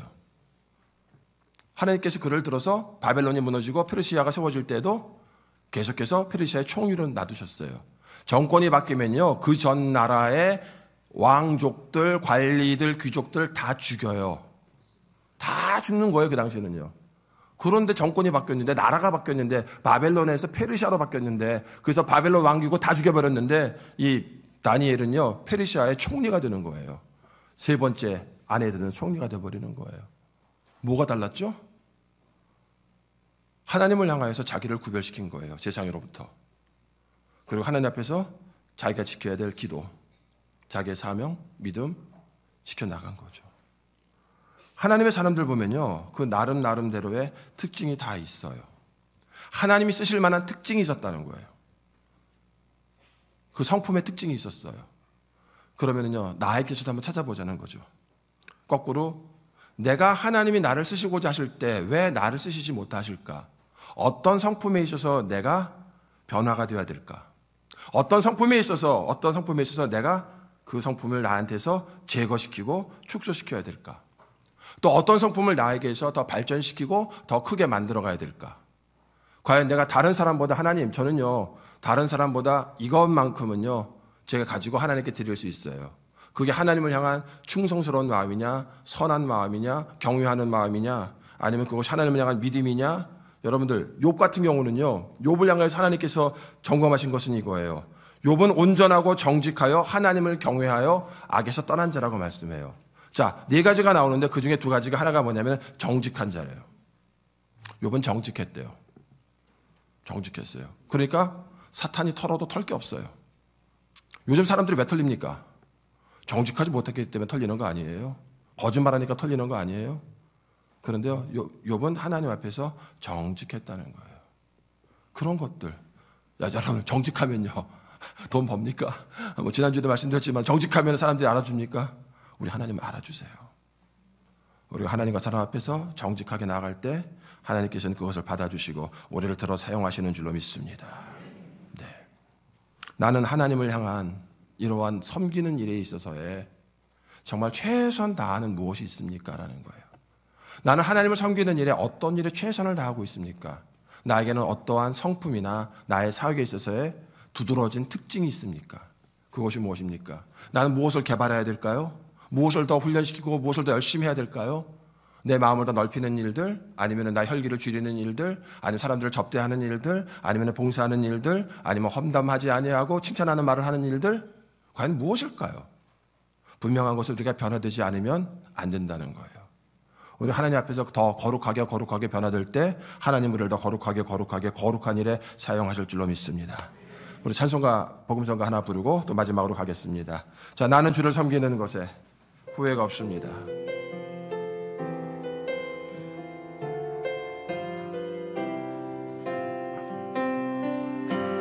나의 평생에 가장 복된 일은 내가 예수님을 만난 것이라.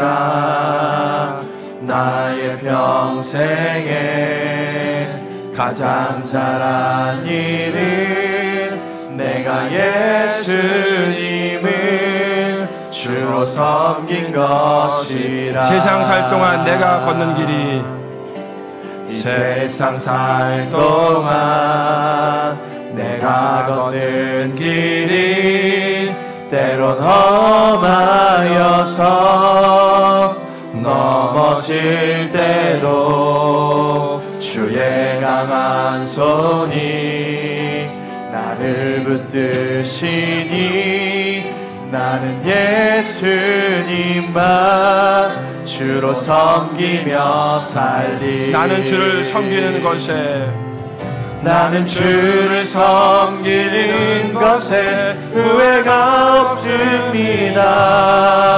내가 걸어온 모든 시간 다 주의 은혜니, 내가 걸어갈 모든 날도 주만 섬기며 살린 오직 예수 이름 부르며 살아가리라. 이것이 나의 간증이요, 이것이 나의 간증이요, 이것이 나의 찬송일세. 나 사는 동안 끊임없이 그 주를 찬송하리로다. 아멘. 앞에 컵이 있어요. 유리가 아니라 사기컵 같은데요. 이뻐요. 괜찮아요. 물 담아 마시기 참 좋죠. 그런데 제가 이거를 바닥에 던지면 어떻게 될까요? 깨져요. 깨지면 어떻게 될까요?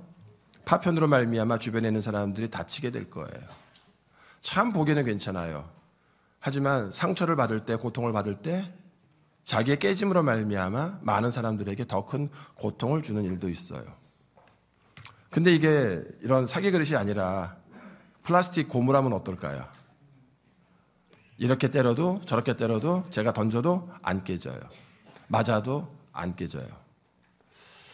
하나님 앞에서 정말 쓸모 있단 말은 좀 뭐하지만 하나님께서 들어 사용하시기에 괜찮은 사람은 어떤 사람일까요? 난 괜찮아? 난 멋있는 것 같아? 근데 상처를 받을 때마다 다른 사람을 고통을 주는 사람이 있고요. 이런 고통을 받고 저런 고통을 받아도 그저 그대로 마치 아무 일도 없었던 것처럼 서 있는 그런 플라스틱과 같은, 사람들은 별로 그 플라스틱 그릇 사는데 돈을 많이 안 들일 거예요. 그런데요, 그 플라스틱 그릇이 정말 여기저기 그걸 가지고 산을 가거나 그걸 가지고 바다를 가거나 어디를 가거나 사용하기가 참 좋은 거죠. 어느 때나 어디서나. 하나님이 우리를 어느 때나 어디서나 사용할 수 있는 그런 그릇이 되면 얼마나 좋을까요? 그러기 위해서는 내가 얼마나 비싸고 얼마나 가치 있고 그게 아니라 삶에 고통이 오고 어려움이 와서 내가 상처가 나고 깨어질 때 그때 다른 사람들에게 상처를 주는 사람이 아니라 그럼에도 불구하고 꿋꿋이 참으면서 견디면서 오히려 푹 들어가면 다시 또 푹 나오고, 그렇죠? 이렇게 찌그러뜨리면 또 이렇게 나오고 아무 문제가 없는, 주인이 쓰고 싶을 때 마음껏 쓸 수 있는 것이 진짜 참된 종 아닐까요? 내가 원하는 일에 내가 원하는 것에만 쓰임받기를 원한다면 괜찮을지 모르겠지만은 종으로서는 아닐 것 같아요.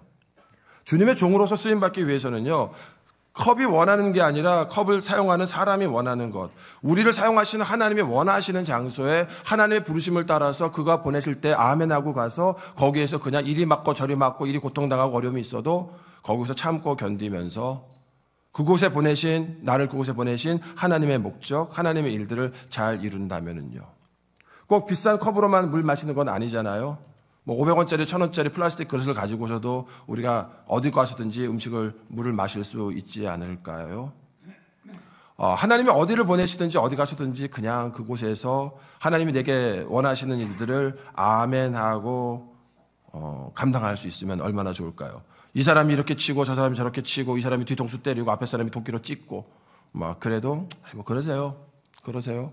그냥 그곳에 가서 기도하고 그곳에 가서 감싸 안고 그곳에 가서 섬기고 그러면 얼마나 좋을까요? 제가 그렇지 못하기 때문에 오히려 저로 말미암아 상처를 받으신 분들이 참 많아요. 저도 굉장히 좀 깐깐한 사람이거든요. 예수님 만나서 많이 변하기는 했어요. 옛날에는 저는 이렇게 사람들과의 교제에 있어서 참 힘든 사람이었어요. 왜냐하면은 굉장히 가진 것도 없이 교만한 사람이었고 다른 사람들의 잘못을 품지를 절대로 못하는, 다른 사람이 잘못한 것에 너무 민감하게 반응하는 그런 성격이었는데 신학교를 들어가고 신앙생활하고 기도하면서 성령 안에서 많이 변화된 거예요. 세상 말로 개과천선한 거예요. 엄청나게 변화됐음에도 불구하고 지금도 아직 더 변화가 돼야 돼요. 왜냐하면 저 때문에 우리 아이들이 상처를 받고 제 아내가 상처를 받고 저와 가까운 성도님들이 상처를 받는 일들이 참 많거든요. 그때마다 생각하는 거죠. 왜 나는 아직도 사기 그릇 같을까? 왜 나는 아직도 유리 그릇 같을까? 왜 나는 아직도 주님이 마음대로 보내셔서 그곳에서 상처 주라고 보내는 것이 아닌데 오히려 상처받은 사람들 감싸주라고 보내셨는데 왜 나는 그곳에 가서 사람들에게 상처를 줄까? 그것이 제일 많이 마음에 부딪히는 고통이에요. 사람들의 모임에 갔을 때 그냥 거기서 조용히 감싸 안고 조용히 품어주고 그들의 부족함을 채워주고 그냥 그들을 사랑해주고 축복해주고 도와주는 그런 사람이 되면 얼마나 좋을까라는 거죠. 근데 아직도 사람들 앞에 나를 드러내기를 원하고 내가 인정받기를 원하고 또 사람들 앞에서 뭔가를 이렇게 하기를 원하는 그런 내 자아에 관한 마음이 있기 때문에 결국은 그것이 나로 말미암아 하나님 앞에서 더 쓰임받지 못하게 하는 저의 사역이 아닐까요? 더 내려놔야 되는데 무엇을? 나를. 더 내려놔야 되는데 무엇을? 나 자신을. 더 내려놔야 되는데 더 내가 나를 내려놔지 못하기 때문에 그것이 우리의 공동체 속에서 제가 성도들에게나 많은 사람들에게 상처를 주는 것은 아닐까요? 그렇다면요, 변화돼야 된다는 거죠. 저도 변화돼야 되고 우리 모두가 다 변화돼야 된다는 거예요. 어떻게? 주님께서 우리에게 말씀하실 때 그냥 아멘하고 갈 수 있는, 그 길을 걸어가다가 십자가를 지고 가다가 누가 침을 뱉고 억울한 소리를 하고 누가 돌을 던지고 채찍질을 때려도 그냥 묵묵히 갈 수 있는, 그리고 주님 기억하옵소서, 제가 그 가운데서도 나는 주님 사랑하고 나는 주님 찬양하고 나는 저들을 위해서 축복하겠습니다라고 갈 수 있는 예수님을 닮은 모습으로 얼마만큼 더 우리가 성숙하고 나가느냐 있는 거죠. 그런데 그렇게 예수님을 닮아서 성숙하기 위해서 한 가지 필요한 게 뭐냐면은 예수님의 마음이고, 예수님의 마음은 하나님의 성령께서 우리 안에 들어오실 때 성령으로 말미암아 우리 속사람이 변화되는 거거든요. 성령으로 충만할 때는요, 하나님의 마음으로 말을 하고 하나님의 마음으로 생각을 하고 하나님의 마음으로 이해를 하고 하나님의 마음으로 사람들을 돌봐줘요. 하지만 내 안에 성령의 역사하심이 없을 때는 인간적인 모습이 나오는 거죠. 인간의 본성, 나 자아 중심, 나를 원하고 나를 세우고 내가 원하는 것을 하려고 하는 그런 마음. 결국 성령께서 들어오셔서 하는 일은 나 자아를 죽이는 거거든요. 그리고 예수님으로 살게 하는 거거든요. 그러니까 내가 얼마만큼 성령에 충만하냐가 나로 말미암아 더 거룩한 삶을 살게 만들고 더 주님께서 기뻐하시는 모습으로 나를 변화시킨다는 거죠. 구약 성경의 사람들은요, 둘로 나누어져요. 구약의 사람들은 하나님을 만난 사람들과 하나님을 만나지 않은 사람들, 그걸로 나누어져요. 신약의 사람들은요, 예수님을 만난 사람과 예수님을 만나지 않은 사람들과 나눠지겠죠. 그런데요, 예수님을 만난 사람들도 또 둘로 나눠져요. 성령의 충만함을 받은 사람과 그저 어린아이처럼 예수님을 따라다니는 사람들. 예수님께서 마음껏 들어 쓰실 수 있는 사람이 있고요, 하나님 주님이 들어 쓰실 수 없는 사람이 있어요. 예수님의 12 제자 중에서 물론 가룟 유다는 죽임을 당했고 스스로 죽었고 11명이 남았지만은 그 11명의 제자들이 주님께서 원하시는 사람이 되기 위해서는요, 그대로 둘 수는 없는 거예요. 그들은 성령 충만함을 받아야만 했어요. 오순절날 그들의 성령 충만을 받고 그 다음의 삶과 오순절날 성령 충만 받기 전에 그들의 삶은 완전히 다른 거예요. 그래서 오순절날 성령 충만 받기 전에는요, 3년 동안 예수님을 따라다니면서도 그들은 늘 싸웠어요. 내가 잘났다, 내가 잘났다. 늘 불평하고 늘 원망하고 그 주님한테 늘 야단맞았죠. 어떻게 이렇게 믿음이 없냐? 넌 어쩌면 이렇게 믿음이 없냐? 예수님의 제자들이었어요. 3년을 따라다녔어요. 그런데 마지막에는요, 예수님을 다 모른다고 도망가 버려요. 부인하고. 그게 예수님의 제자들이에요. 우리랑 똑같아요. 뭐가 다르겠어요? 자기중심적이고. 그러는데 오순절날 그들의 성령을 받은 다음부터는요, 그들 안에 그들 자신이 있는 것이 아니라 예수님이 들어와 계시거든요. 성령의 능력이, 성령의 불이 그들로 말미암아 하나님의 말씀을 전하게 하고 불의 말씀을 전하게 하고 하나님의 능력이 나타나게 하고, 그뿐만이 아니라 사람들 사이에서 참고 용서하고 용납하고 관용하고 품어줄 수 있는 예수님의 인자하심과 예수님의 용서와 사랑이 있는 사람으로 그들이 바뀌어지는 거죠. 전과 후가 달라요. 어떻게? 성령의 충만함을 받았느냐, 받기 전이냐라는 거죠. 나는 어떻습니까? 성령 충만함 받은 다음에 삶을 살고 있습니까? 아니면 성령 충만하지 않은 삶을 살고 있습니까? 잠깐만요. 우리가 이전에 10년 전에 20년 전에 아니면 5년 전에 성령 충만했을 수도 있어요. 하지만 지금 아니라면, 지금은 성령이 나를 다스리는 것이 아니라 내 안에 있는 내 자아, 내 욕심, 내 자아, 내 생각과 내 의지가 나를 다스릴 수 있다는 거죠. 그러면 똑같은 거예요. 세상 사람들하고 우리가 뭐가 다르죠? 예수 믿고 구원받았어요. 하나님의 자녀가 된 건 사실이에요. 하지만 하나님이 들어 쓰실 수 없는, 성령 받기 전의 제자들은요, 주님이 들어 쓰실 수가 없어요. 왜? 만나면 늘 싸우니까. 자기들끼리 잘났다고 그러니까. 도대체 사용할 수가 없어요. 성령 충만함 받은다면요, 그들이 나가서 어떻게 합니까? 담대히 주의 복음을 전하거든요. 그러면 나의 상태를 점검을 해봐야 돼요. 나의 상태가 지금 하나님의 성령으로 충만합니까? 아니면 하나님의 성령이 아니라 내 자아와 인본적인 생각과 인본적인 것으로서 지금 가득 차 있습니까? 과연 내 안에 하나님의 은혜와 하나님의 말씀과 성령이 내 안에 살아서 불로 역사하고 있습니까? 자, 불 붙은 사람입니까? 아니면 불 없는 사람입니까? 성령의 불이 내 안에서 타 오르고 있습니까? 아니면 그 불이 이미 다 꺼진 상태로 살고 있습니까? 하나님이 들어 쓰시는 사람은 하나님의 불이 타 오르는 사람들입니다. 내가 하나님의 나라를 위해서 쓰임받기를 원한다면요, 우리가 해야 될 것은 이것입니다. 내 안에 하나님의 불이 타 오르게 하는 겁니다. 내가 성령 충만함을 받는 겁니다. 그러기 위해서 우리가 매달리는 겁니다. 찬양하고 기도하고 예배하면서 말씀 가운데서 성령님 내게 임하여 주옵소서, 예수님 나에게 성령을 부어 주옵소서, 성령으로 충만케 하여 주옵소서. 이제는 내가 사는 것이 아니라 예수 그리스도께서, 그의 성령께서 나를 살아서 내 능력이 아니라 내 힘이 아니라 내 열심이 아니라 하나님의 성령의 능력과 성령의 불로 살아가게 하여 주시옵소서. 사도행전 4장 31절에 보니까 제자들이 어떻게 합니까? 빌기를 다음에 기도하는 가운데 어떤 일이 벌어집니까? 모인 곳이 진동하더니 무리가 다 성령이 충만하여 담대히 하나님의 말씀을 전하니라. 그 전까지는 어땠어요? 마가의 다락방에서 숨어서 벌벌 떨고 있었던 제자들이 성령의 충만함을 받고 나니까 담대히 나가서 복음을 전하더라는 것입니다. 초대교회 예수의 사람들, 그들은 성령의 사람들이었습니다. 그들이 7 집사님을 선택할 때에도 무엇을 중심으로 택합니까? 성령과 믿음이 충만한 자들을 교회에서 집사님으로 택하는 겁니다. 왜요? 자기로, 자아로, 세상으로 충만한 사람이 아니라 믿음과 성령으로 충만한 사람이 하나님께서 들어 쓰시는 하나님의 일을 할 수가 있기 때문입니다. 내 안에 불이 있습니다. 무슨 불이냐면요, 느헤미야가 그 예루살렘을 향하여서 간절한 마음이 탔던 것처럼 하나님의 나라를 위해서 하나님의 일을 하고 싶은 간절한 불이 있다는 겁니다. 간절한 마음이 있다는 겁니다. 만약에 그런 마음이 없다면 여러분들 한번 돌아봐야 됩니다. 우리는 버려진 존재가 되면 안 됩니다. 하나님께로부터 쓰임받는 존재가 되기 위해서는 하나님이 주시는 사명이 있고 그 사명에는 불타는 마음이 있다는 겁니다. 무언가를 향한, 하나님이 기뻐하시고 하나님이 가슴 아파하시는 뭔가를 향한 가슴 아픔이, 하나님의 간절함이 내 가슴 속에서도 들어와서 똑같은 간절함으로 들어온다는 거예요. 그리고 그것을 위해서 기도하게 하시고 그것을 위해서 사역하게 하시는 것이 있죠. 하나님께 쓰시는 사람들, 어떤 사람들입니까? 네, 하나님의 불이 있는 사람들입니다. 내 안에 불이 계속 타는 사람들입니다. 성령의 불이 내 안에 계속 타는 사람들입니다. 그럴 때 내가 아니라 내 안에 계신 하나님의 성령의 능력으로 말미암아 나를 변화시키고 세상을 변화시키고 하나님의 구원의 놀라운 역사를 만들어내실 줄로 믿습니다.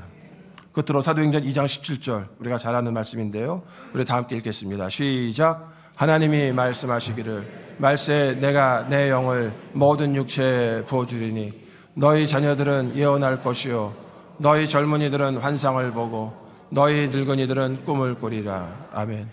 성령께서 오실 때 우리에게 하나님의 말씀을 전하게 하십니다. 하나님의 꿈을 꾸게 하십니다. 하나님의 비전을 품게 하십니다.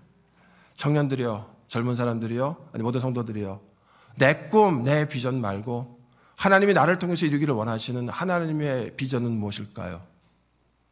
내 꿈 따라서, 바뀌어지는 꿈 따라서 이렇게 저렇게 헤매지 말고 5년 이 꿈 따라 살다가 또 5년 이 꿈 따라 살다가 또 10년 이 꿈 따라 살다가 제일 마지막에 70대 80대가 돼서도 내가 뭘 해야 되는지 모르겠다라고서 그때까지 헤매는 사람이 아니라 정말로 하나님이 우리에게 주시는, 우리를 통해서 이루기를 원하시는 하나님의 꿈, 하나님의 비전, 선호동 교회를 향한 하나님의 꿈, 하나님의 비전, 우리 성도 한 사람 한 사람을 향한 하나님의 꿈, 하나님의 비전을 우리가 받아야 될 줄로 믿습니다. 어떻게 받는다고요? 내가 내 영을, 내 성령을 모든 육체에게. 그렇다면 우리는 이 말씀을 근거해서 그렇게 기도할 수 있습니다. 예수님, 성령을 내 안에 부어주옵소서. 모든 육체에 부어주신다고 말씀하지 않았습니까? 구하라, 구하는 자에게 성령을 주시지 않겠느냐라고 말씀하지 않으셨습니까? 구하는 자에게 성령을 주시겠다고 약속하셨습니다. 그러면 내 안에 계시는 그 성령께서, 내게 오시는 성령께서 나로 말미암아 예수 그리스도에 대한 확신을 갖게 하시고 하나님의 나라에 대한 꿈과 비전을 품도록 우리를 도와주실 줄로 믿습니다. 뭐가 없어서 망합니까? 돈이 없어서가 아닙니다. 비전이 없어서 망한다고 성경은 말씀합니다. 우리 자녀들에게 필요한 것은 무엇입니까? 비전입니다. 어느 대학을 가고 어떤 직장에 들어가고가 문제가 아닙니다. 하나님의 나라와 영원한 하나님의 비전을 향한 하나님이 나에게 주시는 꿈입니다. 그것이 나한테 있느냐? 내가 지금 그 꿈으로 불타오르고 있느냐? 아니면 그 꿈 없이 살고 있느냐? 코로나에 눌렸습니다. 여러 가지 상황에 눌렸습니다. 여러 가지에 눌려서 그동안에 우리는 꿈도 잃어버리고 비전도 잃어버리고 열정도 잃어버리고 그냥 타협했습니다. 코로나니까. 아니요, 이제는 코로나라고 하는 변명을 우리는 할 수가 없습니다. 이제는 하나님 앞에서 다시 우리는 일어나야 됩니다. 다시 불을 받아야 됩니다. 다시 하나님의 성령의 불로 충만한 사람이 되어야 됩니다. 그럼 하나님이 우리를 들어 쓰실 줄로 믿습니다. 우리 자녀들이 하나님의 성령의 불로 충만하면은요, 하나님께서 저들을 구약에 나타난, 신약에 나타난 하나님의 위대한 사람들처럼 우리의 자녀들을 위대하게 들어 쓰실 줄로 믿습니다. 내게 필요한 것은 무엇입니까? 하나님 불을 주옵소서. 성령의 불을 주옵소서. 성령의 불을 주옵소서. 그 불만 내게 타고 있으면, 주님께서도 말씀하셨습니다. 이 불이 너희에게 붙었으면 내가 무엇을 더 원하리요? 하나님께서 우리가 원하시는 것은 무엇입니까? 성령의 불이 우리 안에 타오르는 겁니다. 내가 원하는 것은 무엇입니까? 그것이 이루어집니까? 아니요. 하나님의 원함이, 하나님의 성령의 충만함이, 하나님의 불이 내 속에 들어오면은요, 그 불이 우리로 말미암아 문지기가 예루살렘을 다스리는 사람이 되게 합니다. 포로로 끌려온 사람이 관원이 되게 하고 장관이 되게 하고 예루살렘의 총독이 되게 만듭니다. 하나님은 하나님의 놀라운 역사를 하나님의 꿈을 갖고 비전을 가진 하나님의 백성들을 통해서 이루시는 줄로 믿습니다. 그 꿈이 있기 때문에 우리는 포기하지 않습니다. 나는 약하고 나는 힘들지만 우리를 향한, 우리 교회를 향한, 그리고 우리 성도들 향한, 나를 향한 하나님의 꿈은 분명히 갖고 계시고 나는 그것을 받기를 원합니다. 그것을 품고 그것을 위해서 불과 같이 살았으면 좋겠습니다. 눈치 보지 말고 제발 눈치 보지 말고 천호동교회에서 5년 동안 있으면서 제가 참 눈치가 많이 늘었어요. 이제는요. 여기 눈치 저기 눈치 보다 보니까 그 다음 뭐가 된 줄 아세요? 사람 눈치 바라보다니까요. 사람 눈치 보다 보니까 누구 눈치를 안 봐요? 하나님 눈치를 안 보는 거예요. 근데 그러다 보니까 뭐가 없어진 줄 아세요? 믿음이 식어지는 거예요. 하나님 바라봐야지. 하나님 눈치 보고 하나님 바라보고 하나님께 부르짖고 나가야지. 하나님 나에게 성령으로 기름 부어주시고 그 믿음과 그 능력 가운데서 그 비전을 갖고 살게 하시는데 사람 눈치 보다 보니까요. 지금 내가 뭘 하고 있는가? 내가 하나님의 일을 하고 있는가? 내가 지금 사람의 일들을 하고 있는가? 이렇게 하면은 이 사람 뭐라고 그러고 저렇게 하면 저 사람 뭐라고 그러고 이렇게도 안 되겠고 저렇게도 안 되겠고 에이 다 해버리지 말자. 하긴 뭘 하냐? 어차피 이렇게도 욕먹고 저렇게도 욕먹는 거 가만히 있어도 잠깐만 어차피 가만히 있어도 욕먹는데 이왕이면 하나님 일하고 욕먹어야지. 여러분들 사람의 눈치 보지 말고 하나님의 눈치 봅시다. 하나님의 불이 팍 받으면요 불의 사람 되면 누가 어떻든 간에 그냥 가서 끌어안아주고 그냥 감싸 안아주고 그냥 축복해주고 기도해주고 할렐루야. 사람 살리고 할렐루야. 우리가 사람 살리라고 부르심 받았지 사람 눈치 보라고 부르심 받은 거 아니잖아요. 교회에서 성령 받아야지 내가 삽니다. 내가 살아야지 내 가정이 삽니다. 내가 살아야지 우리 교회가 삽니다. 살기 위해서 우리는 성령 충만 받아야 될 줄로 믿습니다. 자, 옆에 분들하고 인사하시겠습니다. 눈치 보지 말고 성령 충만합시다. 눈치 보지 말고 성령 충만. 아멘. 3일 동안 함께 해주셔서 감사합니다. 느헤미야를 통하여서 하나님께서 우리에게 주시는 말씀들이 있습니다. 그는 하나님의 나라를 향한 불타는 마음이 있었습니다. 하나님이 보여주셨기 때문입니다. 하나님이 들려주셨기 때문입니다. 그리고 그는 그곳을 위해서 불타는 마음으로 기도했습니다. 불타게 기도했습니다. 그랬더니 하나님께서 놀라운 역사를 이루어 주셨습니다. 느헤미야 안에 불이 있었기 때문에 그는 예루살렘에 가서 모든 유대인들에게 그에게 주신 하나님의 불을 전했습니다. 모든 유대인들이 다 하나님의 불로 가득 찼습니다. 어려움이 있었습니다. 환난이 있었습니다. 고난이 있었습니다. 방해하는 사람도 있었습니다. 하지만 마지막에 어떤 일이 벌어집니까? 성전을 준수하고 하나님 주신 사명을 감당해 나가고 모든 사람들이 다 하나님 앞에 와서 하나님을 찬양하고 경배하는 것으로 힘들고 어렵고 환난 가운데도 지쳐 쓰러져 있던 그 유대인들이 하나님께서 느헤미야를 통해서 역사하심으로 말미암아 하나님의 백성이 일어나서 성벽과 성전을 다 중수하고 하나님께 감사하고 찬양하고 예배하는 거룩한 백성으로 하나님 만들어주신 줄로 믿습니다. 내게 주신 불로 말미암아 내 가정이 변화되고 교회가 변화되고 하나님의 역사가 나타날 줄로 믿습니다. 우리 서로를 향하여서 기도할 때마다 하나님 이기철 목사 불붙게 하여 주시옵소서. 우리 부목사님들 불타게 하여 주시옵소서. 우리 장로님들 불타오르게 하여 주시옵소서. 우리 권사님들 기도에 불붙게 하여 주시옵소서. 우리 찬양대도 불받을지어다. 하나님께 성령의 불로 말미암아 하나님 불 꺼진 성도 아니고 불 꺼진 남편 불 꺼진 아내 불 꺼진 친구 불 꺼진 직장에 나가서는 학생 불 꺼지면 안 됩니다. 내 안에 하나님의 성령의 불로 말미암아 하나님의 놀라운 역사를 감당해 나간 우리 모두가 되기를 주님의 이름으로 축복합니다.